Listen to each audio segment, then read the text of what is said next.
His name, Merlin. What's going on, nomads, party people, and strangers everywhere across the internet? My name is V, you know, like the letter. Sorry I'm not using both hands, but I don't want to give away what I'm working on. And welcome back to Merlin Weekly Reviews, where today we are talking about the Lady of the Lake. Now for this episode in Season 2, I'm kind of torn about how to talk about this. Let's go over the synopsis. All out of the blue, a druid girl is pulled through and beyond the walls of Camelot into the very heart of the kingdom, where by small chances Merlin catches eyes of the lady and frees her, but soon chaos ensues and romance is in the air. What will Merlin do with this new scenario that's plaguing his mind as well as his soul? From just that small synopsis, I'm pretty sure you guys are getting the vibe, but in all honesty, this was a very heavily good character-driven episode just about Merlin's whole heart in general.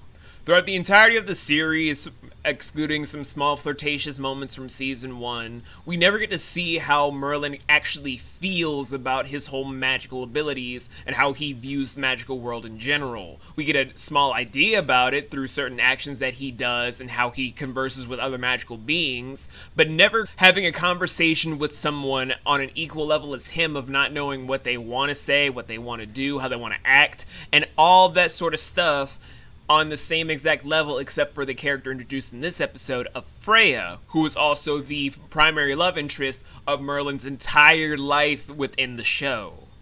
And it's kind of a good romance besides the fact that since you don't have a real, I guess, steady flow of time, you have no idea if it was weeks have passed or a month has passed or like days have passed, so you have no idea how to gauge the relationship on how long they've known each other and how much they conversed with one another, because it kind of feels a little rushed since they don't talk about time frame. One of the biggest problems of this show so far with me, because I want to see time frame actually being portrayed somewhere. That way I know how long stuff has gone on. But I digress, though. Aside from all that sort of stuff, we also have some good brotherly moments between Arthur and Merlin throughout the entirety of this episode, because it's not only showing them having a real-life developing relationship, but it also shows them as genuine characters that do care about each other despite their ranks in general. Like, you don't want to have to go through the whole show going like Arthur only sees Merlin as his servant.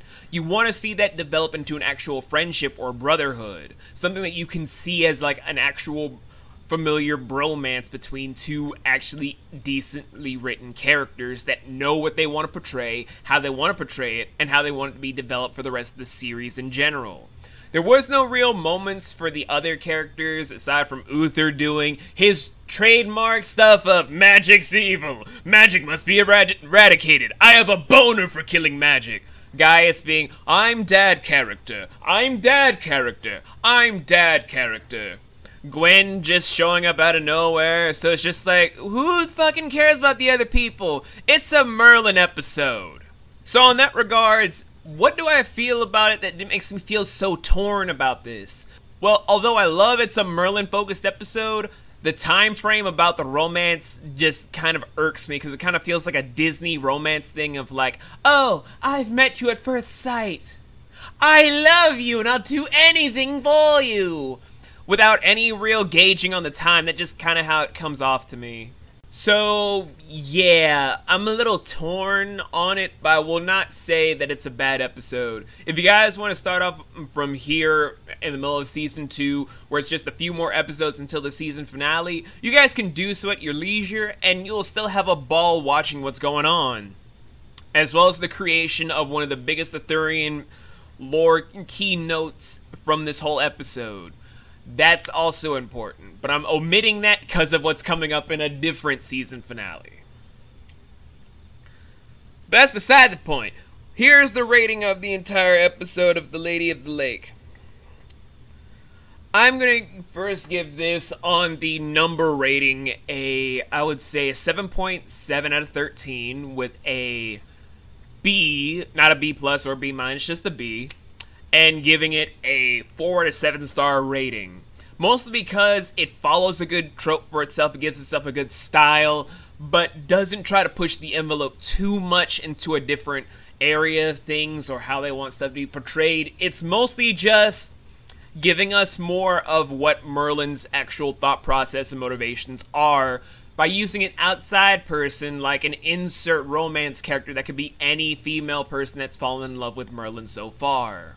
Well, I guess that's all I can say about this one, but the next time we come back, it'll be to focus on the episode Sweet Dreams. So I'll see you guys next week for that one. Stay magical, ladies and gentlemen.